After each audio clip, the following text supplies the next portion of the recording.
Some say that if you cut him, he bleeds sawdust because his blood type is O. Oh my God. Basically, I was at an age where I started enjoying going out and found women and stuff like that, and nice cars. clothes and fast cars, yeah, and all that Same sort old of stuff. story. Actually, it's Fozinho, a Houlihan, McGinty McPherson is my full name. I love it. So, you've watched us bringing people's dreams homes to reality. You've seen our designs come to life. You've followed our journey as we've built many things. And now, for something fresh, new and exciting, it's our new podcast, The Trades of the Round Table. Hey. Our viewers over on our YouTube channel, Build with A&E, asked for an insight into our world, and this podcast is going to help us do exactly that. But before we start, let me introduce you to today's team. So on my right, he is the Upcycle King. He's a paper chaser like no other, a master with a roller, but definitely not the hair curling kind. It is Fozinho. Next up, on my left, is the mastermind behind the operation. Legend has it that he eats trees for breakfast using a chisel and a plane as cutlery. Some say that if you cut him, he bleeds sawdust because his blood type is O. Oh my God. It is Tony. And last, but hopefully not least, the man who has more tattoos than a Hells Angels meeting and has levelled more walls than Mike Tyson has levelled opponents, and also just recently voted Federation of Master Builders Regional Champion Tradesman of the year 2021. It's me, John Young. Man and John. That didn't take you long to get that in. It's a bit of a mouthful, isn't it, really? So, first of all, Tony, are you happy with the podcast studio? It looks pretty amazing, doesn't it? It is. I'm so blown away with all the hard work from everybody. I'm so blown away how cool the podcast studio is. It's just absolutely brilliant. We've got the tool wall, the sticker wall. It's just so much energy and positivity has gone into this. We've definitely pulled out all the stops on this one, haven't we? Definitely, really cool. So Real you've cool. just mentioned the different walls. Should we talk through them a little bit, Foz? Yeah. Which is your favourite wall in here? Wall of knowledge. You like the wall of knowledge? Yeah. Which is ironic, really, seeing as I wasn't very good at English. But Do you want to tell us a bit about it, Tony, the wall of knowledge? Yeah, the wall of knowledge. That is basically the wall that's basically anything to do with the construction industry, books to do with carpentry, joinery, roofing, plastering, decorating as well, Foz. I was giving him the eye there. And then literally anything to do with QSing, and obviously we have some of the stuff from the LABC or the building practices and things like that. So there's a whole wreath of knowledge in there. Basically, a construction library in our studio, yeah, exactly. isn't it? Yeah. It's really cool. So we've also got the tool wall as well. So the tool wall is basically we're going to be collecting a massive abundance of tools, new tools, old tools. We're going to be reviewing them. Some of them we're going to test to destruction. Yeah, definitely. And basically, at the end of it, what we're going to do is give away a load of tools, isn't it? Yeah. Not at the end of it. That sounds a bit final. After a certain amount of time, we will give away some of these tools. So it's going to be an epic prize. Foz, there's another wall in here as well. Do you want to have a talk about that one? Oh, the sticker wall. Yeah. And guess what? We put stickers on it. When we get guests in, we ask them to bring a sticker and get them to stick it on the wall. Awesome. That's it. And last but not least, I feel like we forgot about this wall. We haven't really mentioned this, have we? No, this not is really. our Landscape beautiful wall, skyline, It which is. your daughters They designed. did, yeah. Moni and Claudia, who designed it. Now, there is a little bit of a secret in this wall. They've actually put their initials in this wall, and if anybody can guess where they are, please then throw them in the comments down below. But it's definitely absolutely super excited about what they've designed and created here. Yeah, it's really cool. It's cool. When you see it, you'll know. Yeah. So you can watch the whole build of this over on our YouTube channel. Just search Build with A&E and you will see us on there. You'll see how we created this studio, and also you will see our massive back catalogue of basically videos that we've done throughout the past nearly 2 years now, isn't it? It is, yeah. Yeah, so we've got quite an extensive Time library flies. on there. It does when you're having fun, mate. So this new podcast series will contain all things construction based. We'll have experts joining us who will give us an insight into their trades. We'll be reviewing tools, answering your questions, giving you helpful tips, and basically sharing our knowledge. So if you've got any questions that you'd like us to answer in future shows, or you've got any topics you'd like us to cover, then please drop us a line and we will do our best to accommodate. Just search Build with A&E on the internet and you will find us, and you'll be able to get through to us, no problem at all. So, as it's the beginning of our podcast journey, we thought we'd start off by giving you the story of our journeys into our respective trades. So, Foz, first of all, you're a decorator. Was that always your ambition, or? No, it wasn't actually, no. Well, in fact, when I was at school, I didn't know what I wanted to do, but I knew I was quite good with my hands, so I thought it'd be something like that. And my uncle was a builder. My uncle Colin, hello Cole. He was very good, and I thought, yeah, but building, I think I'll be a builder. So I was fortunate enough to go for an interview to be an apprentice builder. And anyway, it's down the bottom of Leamington. I remember going down there, and I walked in the room, and there was like 30 young lads like me from the surrounding schools, and I thought, damn, one apprenticeship is going to have to do well to get this. Anyway, I went through some, and we did some tests and stuff, and I got down to the last three. And we went down to the yard, this builder's yard. Anyway, I was gutted I didn't get the job. And I went home. I thought, oh no, what are you going to do? Anyway, I went home, and I had a letter about a week later saying, you've been offered a job as an apprentice decorator. And I thought, get in there, that'll do. And then I had to go down to the same place again. And they said to me, oh yes, we're going to give you the job as an apprentice. And the reason we did this is because on your last test that you put down as second choice as a decorator. And I smiled to myself thinking, Jesus, how my life's panned out, because I just went through the trades roughly and thinking, electrician, no, that's boring. And bricky, I failed at that. I couldn't get past the things, so I didn't know that. And plumbing, I didn't fancy the on my hands and knees and stuff like that. And so that's how I ended up getting into painting and decorating. Wow. And I just don't paint skirting boards though, because you didn't want to be on your hands and knees. Yeah, well, that's why I ain't got somebody else to do that for me. I nearly said something else, though. And that's when I got an apprenticeship, and I did my City and Guilds, which I bought with us today. Oh, cool. And look, and there's no, I haven't folded it or anything. So this is quite old. Have you just got that? Yeah, that's pristine, that is, I just printed it off, yeah. Look, it's all legit, and I can say that. And I've been decorating 40 years as well, which is really disappointing side of it is. I've only been asked for my City and Guilds once. Yeah. I find that very disappointing. Yeah, I suppose you know. The proof's in the pudding though, isn't it? They get you in, get you to have a look, see how well you can paint and decorate, and then once you've done it, they can see that you're good. They can see them lines are nice and straight. Oh, well, and try, yeah. That's it, isn't it? Yeah. There's a lot.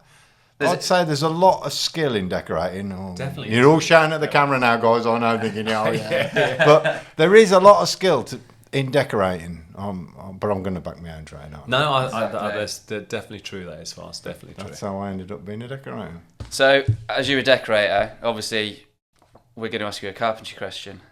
Because I know we've just mentioned that you don't really come into contact with skirtings, but there's architrave that you can reach up there without getting down on your hands and knees. But the material, go on then. What we're going to try and do each podcast is basically come up with a question out of our extensive wall of knowledge library to ask our guests. And Foz, today I'm going to ask you this little question. So, can you name five? No, not now. Later on, you'll have a little bit of time to think about it. Okay. Can you name 5 timbers by their common names? So have a little think about that, and we'll come back to that later. So, Tony, you haven't always been the kingpin of A&E, have you? Where did you start on your journey? A little bit like Foz, really, because when I was at school, I didn't I wasn't really academically talented. And the thing is that I was a little bit lost in life, to be honest. I think a lot of people are that age, aren't they, you know? So what happened is that I never forget it. I came home, and my brother could see me. I was quite down and stuff like that. And he said to me, what do you enjoy? And I said, well, really, I was at school. The only thing I really enjoyed was working with my hands in woodwork, because in those days we did woodwork. And he said, well, why don't we write a load of letters to different joinery firms? And so that's what we did. We set upon, did 30, 40 letters to different joinery firms. Yeah. I had then a letter coming back from a company called Peter Shaw Joinery. So I literally went along to the interview, sat down with him. He sounded all great, brilliant, just what I wanted. And he said, yeah, we'll take you on at the weekend. I said, Pete, that's not going to work for me. I said, either you take me on full time, you give me a proper apprenticeship, or I'm going to Australia with my mate. Yeah. So then he sat there and you could see the cogs in his brain were going, because, okay, you can start Monday. So then I had to go back and see my mate and go, sorry, I'm not going to Australia now. Yeah. But that's how I really got into the industry, just through that. Really. And how long were you in your apprenticeship for? 4 years. Then I did the advanced course as well in joinery and woodwork machinery as well. So and then I sort of then went on doing sort of further diplomas in the building industry. You got a lot of certificates, haven't you? Yeah, just a few, because I've just I thirst for knowledge. Then it was really funny. At school, didn't thirst for knowledge, but then left school, and then as soon as I sort of found my niche, I was away. Because once you got your passion, that's it. Yeah, passion. You get more involved in it, then, don't you? Definitely the passion, John. It drives you a bit more. Yeah, 100%. Yeah. So my journey was, I started off at college doing motorsport engineering. So I got a diploma. I actually got a diploma in that, a first diploma in motor vehicle technology. And then I was at an age where I started enjoying going out and found women and stuff like that, and nice clothes and fast cars, and all that sort of stuff. So I couldn't sustain it much longer. I was working and doing college, but I just couldn't do it. So I ended up doing a bit of decorating with my stepdad. And we had some sense. Yeah, I'll forget that. Quite fast, didn't he? Yeah, I've actually got a little bit of paint on my arm somewhere. I've been painting today. Yeah. And then these plasterers came in, and they did a really good job. Well, I don't know if it was a good job looking back at it, but at the time it looked amazing. I thought, I'm going to give that a try. So I signed up for one of those week intensive courses. Cost me £500, parted with my money. Oh my God. Went off down, it was in Salisbury, went down there, did it, and after just 1 week, these guys taught me how to be an absolute pro and run my own business and everything. Or so I thought. So I came back, got in touch with this company called Brixorus. Roger, if you're listening, Roger Doherty, him and a guy called John Morris trained me up. Basically, I was turned up and they said, right, there's a reveal, put that on. So I tried to put it on, most of it went on the floor, but I eventually got a bit on, and he looked at it and went, right, there's the buckets, go and start mixing. And I was mixing for 6 months, mixing up, scraping the floors, just doing general dog's body, and then just worked my way up from there. And then that's it. I'm here now. That's it. That reminds me, when I first started my apprenticeship, I was staining for 6 months solid. Yeah. Honestly, I slept and dreamt of staining, but it was that part, that initiation, you know. It was like a rite of passage. Yeah. I can say exactly the same. I remember doing my first few weeks of being an apprentice. I was down the shed at the end of the yard, priming timber.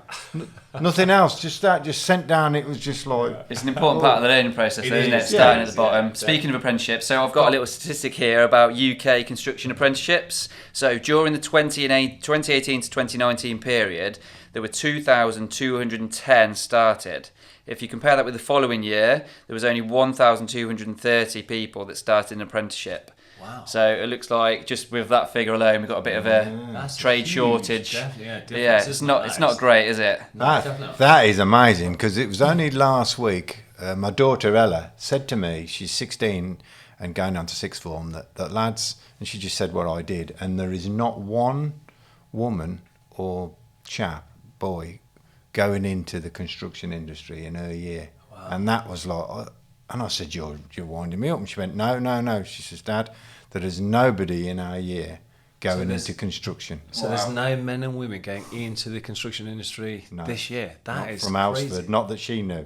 Wow. And that was like, I can't believe that. You'd expect at least one, wouldn't you? Yeah. When I was at school, that was it. You went, if you weren't very good academically, you went into a trade. I suppose a lot of people don't want to get their hands dirty nowadays, maybe it's not as appealing as it used to be to people. We're trying to change that though, aren't we, with all this? So hopefully we will. Definitely, I think it's the way the industry is perceived, So I do think that, it's like kind of, I definitely think that the whole concept of being a carpenter, joiner, paint, decorator or plasterer, I think the whole perception needs to change, because there are amazing people out there, isn't there? Yeah, I mean, it's a rewarding job, isn't it? I don't think a lot of people realise that it can be quite a difficult job, and it's very rewarding. So speaking of difficult jobs, what has been your hardest challenge on one of the recent years?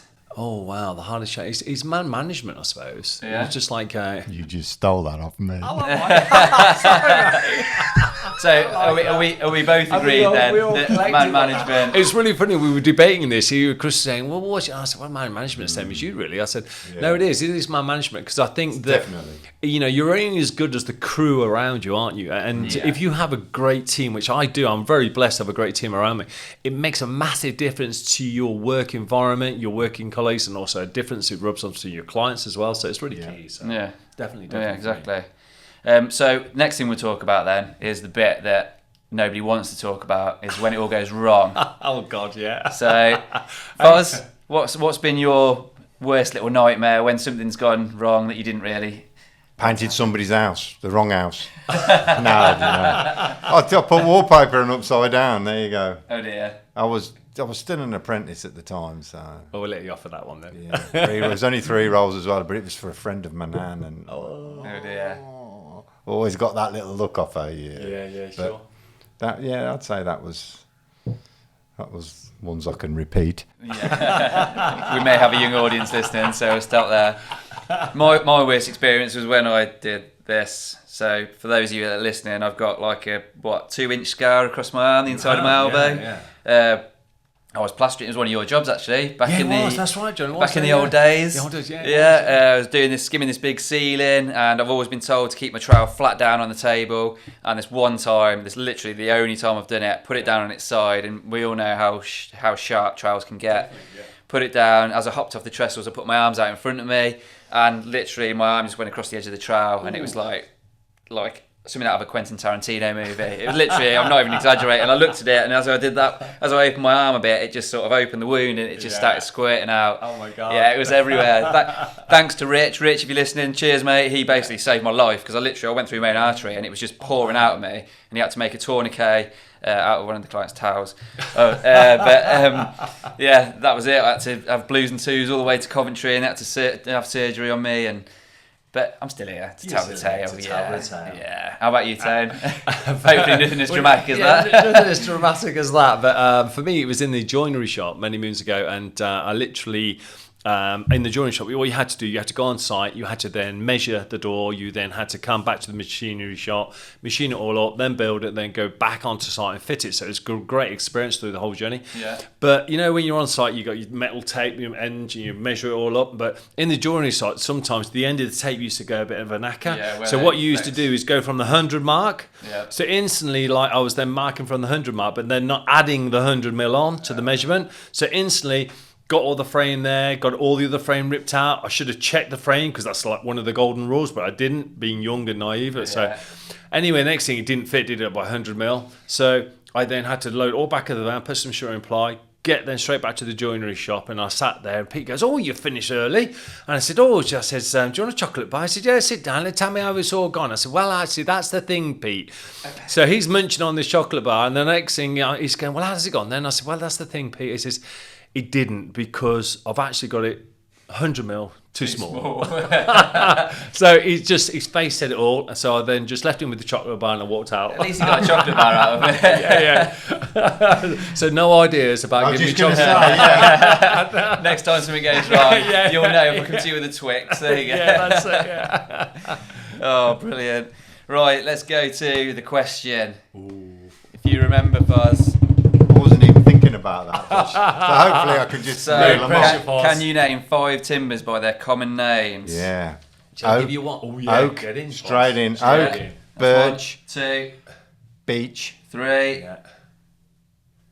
Oh, yeah. Oh, he's flagging. Pine Yeah, that's 4. and mahogany. Yay, well done. I had mine went blank then. Because on my school report, when I look back at what I should have done, it should have been a carpenter. That was going to be my next was question. it? Oh, if you okay. could train as something else, what would it Yeah. be? You've just answered it. Yeah, I think a carpenter, definitely, yeah. I've missed a trick there because I think I got a 2 for CSE 2 for woodwork. And you'd be a really good. You're an amazing decorator, but you'd have made a great chippy mate. Do you think? Yeah, Dev. Yeah, definitely. You've got that eye, sort of, and that passion as well. You love what you do, I wished I'd have done that now.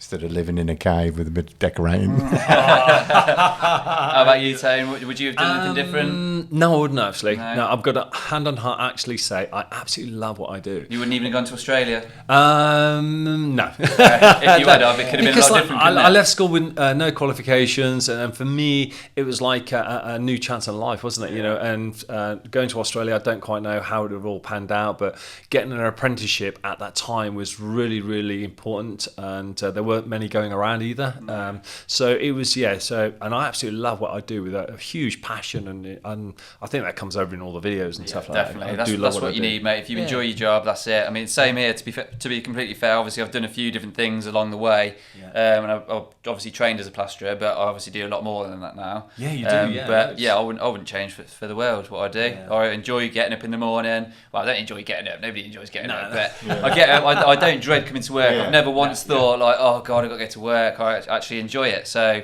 that is the path that I was meant to take. Good man. Definitely. It is funny though, because when you go back and when you look at the trades and you go back through and you look at people, to say that I'm 57, so 40 years now. You're 57. You don't look a day over 21, mate. Your paper round must have been all downhill, mustn't it? He must have been. It was a light paper round, wasn't it? Actually, talking about that, digressing slightly, but I was there for a while because I was super organised and I was reliable.